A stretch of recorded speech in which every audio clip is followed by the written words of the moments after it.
আসসালামু আলাইকুম। কেমন আছেন সবাই? আশা করি সবাই ভালো আছেন। আমি আজকে কয়েকটা বিষয় নিয়ে কথা বলব। সেটা হচ্ছে আমি কেন আসলে ফিনল্যান্ড পছন্দ করলাম। এর আসলে বেসিক কারণ আছে। ১ম কারণ হলো যে ফিনল্যান্ডে তুলনামূলকভাবে টিউশন ফি অনেক কম। অন্যান্য দেশের তুলনায় যেভাবে টিউশন ফি থাকে ১০ থেকে ১২ লাখ, সে তুলনায় আমি দেখছিলাম যে ফিনল্যান্ডের তুলনামূলক টিউশন ফি কম, যার জন্য দেশটা আমি চুজ করছিলাম। তারপর অন্য একটা কারণ হলো এখানকার মানুষের যানবাহনের নিরাপত্তা অনেক বেশি, জীবনের নিরাপত্তা আছে। মানে টাকা দিয়ে কি হবে যদি মানুষের জানমালের নিরাপত্তা না থাকে? তার জন্য আরকি এটাও ভাবলাম যে আসলে একটা লাইফ সিকিউরিটির একটা বিষয় আছে। তার জন্য আরকি ফিনল্যান্ডকে চুজ করলাম। এসব কারণে আসলে ফিনল্যান্ড আমার অনেক ভালো লাগছে। তারপর আরেকটা বিষয় হচ্ছে ওয়েদার। যদিও এখানে তাপমাত্রা এখন অনেক বেশি, মাইনাস অলরেডি মাইনাস থেকে সবসময়, তবে এটা বেশিদিন থাকে না। কিন্তু সামার সেশনে পরিবেশটা অনেক সুন্দর থাকে, দেখতে অনেক দারুণ লাগে। তো সামার ফিনল্যান্ডের সৌন্দর্য আসলে পুরোটাই সামারে। এইজন্য আরকি আসলে ফিনল্যান্ড আমার পছন্দ। তারপর আরেকটা বিষয় হলো যে এখানে আপনার আ সবসময় আসলে সূর্যের আলো দেখা যায় না। বিশেষ করে আপনার উইন্টার সেশনে তো সূর্য আসলে কোন দিকে উঠে তখন আসলে আসলে বোঝা যায় না। তবে এইখানে আমরা আমাদের দেশে যেভাবে আমরা ভিটামিন ডি নিতাম সূর্যের আলো থেকে, কিন্তু এখানে আসলে সূর্যের আলো থেকে ওইভাবে নেওয়া যায় না। যার কারণে আসলে এখানে ভিটামিন ডি, বিশেষ করে ফিনিশরা ভিটামিন ডি, ক্যালসিয়াম ট্যাবলেট খায়। যার ফলে তারা সূর্যের আলো থেকে যে ভিটামিন ডিটা ওইখানে ওষুধ প্রাপ্ত মেডিসিন থেকে পেয়ে থাকে। তারপর also I can say it more, a Finland আসলে চুজ করারও অন্য কারণ আছে। কারণ আমি যখন অ্যাপ্লিকেশন করছিলাম তখন আসলে ফি অ্যাপ্লিকেশন ফি ছিল না, বাট এখন অলরেডি চেঞ্জ হয়ে গেছে। যার কারণে আসলে এখন যারা ফিনল্যান্ডে অ্যাপ্লিকেশন করতে চায় তাদেরকে অবশ্যই অ্যাপ্লিকেশন ফি দিতে হবে। তারপর আরেকটা বিষয় হচ্ছে যে স্কলারশিপ। ফিনল্যান্ডে আমি যখন অ্যাপ্লিকেশন করছিলাম তখন আসলে 40% স্কলারশিপ ছিল। যার কারণে এটা অনেক ইজিয়ার ছিল। কিন্তু এখন অলরেডি স্কলারশিপ আছে, বাট এটা রিকোয়ারমেন্ট অনুযায়ী এটা পেপারস এর উপর ডিপেন্ড করবে। আপনার প্রোফাইল যদি ওখানে স্ট্রং থাকে তাহলে ইজিলি আপনি স্কলারশিপ পাইবেন। বাট আপনার প্রোফাইল যদি অনেক উইক থাকে তাহলে স্কলারশিপ পাওয়া এখানে অনেক ডিফিকাল্ট।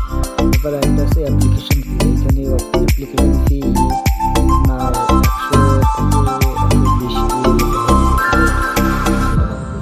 তারপর আরেকটা বিষয় হলো যে আসলে ফিনল্যান্ড, সত্যি কথা বলতে ফিনল্যান্ড আসলে পুরোটাই বিজ্ঞান নির্ভর। এইখানে পুরোটা দেশ চলে আসলে আইসিটি ডিপেন্ডের উপর। আমাদের দেশে অনেকটা আসলে কি এখন এনালগ টাইপের চলে, কিন্তু এখানে পুরোটাই ভিন্ন। এখানে সবসময় আইসিটি নির্ভর চলে। ফিনল্যান্ডের মানুষের আরেকটা সবথেকে বেশি ইন্টারেস্টিং বিষয় হলো যে ফিনল্যান্ডের মানুষ প্রচুর সাইকেল পছন্দ করে। এখানে যদিও উইন্টার সেশন তেমন একটা দেখা যায় না। সাইকেলের অ্যাপেয়ার্স তেমন দেখা যায় না। কিন্তু সামার সেশনে আসলে সাইকেল আসলে খুবই ভালো। এরা ফিনিশরা বিশেষ করে সাইকেলিং খুব পছন্দ করে।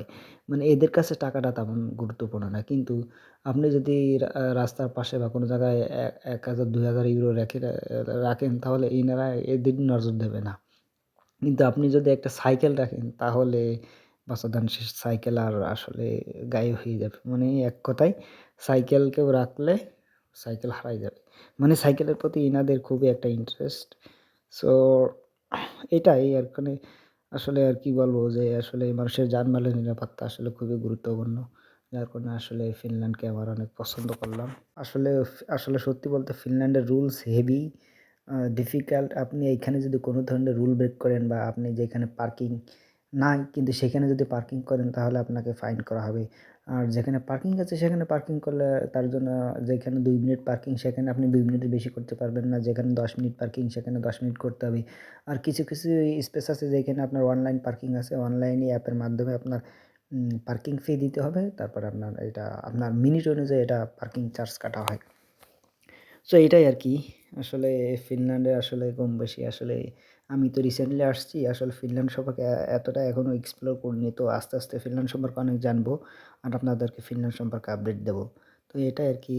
সো আমি যেটা আসলে সবসময় যেটা বলতে চাই যে আসলে লাইফ সিকিউরিটিটা আসলে একজন ব্যক্তি বা একজন মানুষের জন্য খুবই গুরুত্বপূর্ণ। সেক্ষেত্রে আমি ফিনল্যান্ডকে চুজ করছি। কারণ ফিনল্যান্ডের লাইফ সিকিউরিটি অনেক ভালো। এখানে মানুষের জানমালের নিরাপত্তা আছে। তো সহজে এখানে কোনো রিস্কি নাই, কোনো হ্যাজার্ড নাই। তো এটাই আসলে ফিনল্যান্ড আসলে খুবই একটা শান্তিপ্রিয় দেশ।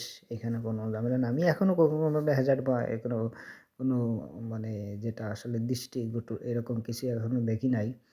আশা করি আমি আবারও আরেকটা বিষয় ক্লিয়ার করতে চাই, যারা আসলে ফিনল্যান্ডে চুজ করতে চান বা ফিনল্যান্ড পছন্দ করতে চান, এর আসলে আগে ভাবতে হবে তাদের ওয়েবসাইটে বিভিন্ন ভার্সিটির পোর্টালে যেয়ে দেখতে হবে তাদের সেইখানকার রিকোয়ারমেন্ট কেমন। সব দিক দিয়ে যদি আপনার উপযোগী হয় না তাহলে আপনি ফিনল্যান্ড চুজ করবেন। না হলে আপনার ফিনল্যান্ডকে আপনি অপশনাল হিসেবে রাখবেন। তাহলে যেটা হচ্ছে তাহলে আপনার জন্য অনেক বেটার হবে। কারণ একটা দেশে আসলে সেখানে সারভাইভ করার একটা বিষয় আছে। আপনি যদি জব না পান তাহলে আপনার জন্য তো এখানে সারভাইভ করা অনেক ডিফিকাল্ট হয়ে যাবে। সেক্ষেত্রে আপনি সব দিক দিয়ে আসলে একটা দেশে আসতে গেলে অনেক বিষয় আসলে ভাবতে হয় যে আমি ওই দেশে যেয়ে কতটুকুনি সারভাইভ করতে পারবো, জব পাবো কিনা বা আমার জন্য টিউশন ফি ম্যানেজ করা অনেক ডিফিকাল্ট কিনা, এসব দিকে আসলে ভাবতে হয়। তবে আসলে আমি কি বলবো, ফিনল্যান্ডের সব ওভারঅল যদি আমি বলতে চাই, ফিনল্যান্ডের ওয়েদারটা আমার অনেক ভালো লাগে।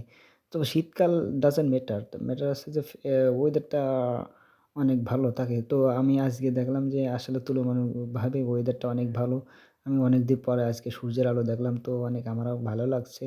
যে এখানকার মানে কি বলে সূর্যের আলো অনেকদিন পর দেখলাম। এটা আসলে আমার কাছে অনেক মজা লাগছে যে আসলে কতদিন পর সূর্যের আলো দেখলাম। সূর্যের যে রোদটা আসলে যে কি উম ফিলিংসটা আসলে অন্যরকম।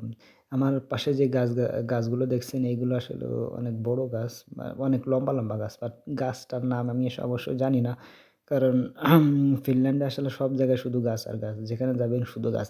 মানে ফিনল্যান্ডে পুরোটাই আসলে বনভূমিতে ভরপুর। তো এইটাই আরকি। ফিনল্যান্ড আসলে সব দিক দিয়ে অনেক ভালো লাগে।